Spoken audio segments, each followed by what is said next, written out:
Hi நண்பர்களே, இந்த bypass சாலையில் விஜய் கோல்டு கவரிங் அம்மா மோனாஜி மிக சிறப்பாக கன்னியாகுமரிக்கு போய் கொண்டே இருக்கிறோம்.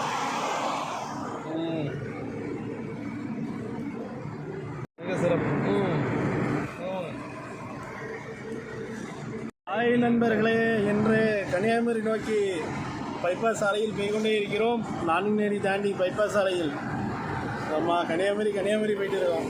ஆமாம், மிக சிறப்பு அருமையான பைபாஸ் சாலை. எங்கே பார்த்தாலும் ஒரே ஹோட்டலாக தான் இருக்குது, டீ கடையாக தான் இருக்குது.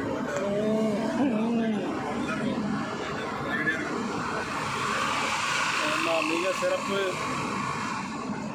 ஓகே நண்பர்களே, இதோ வள்ளியூர் வந்தாச்சு. மிக சிறப்பு.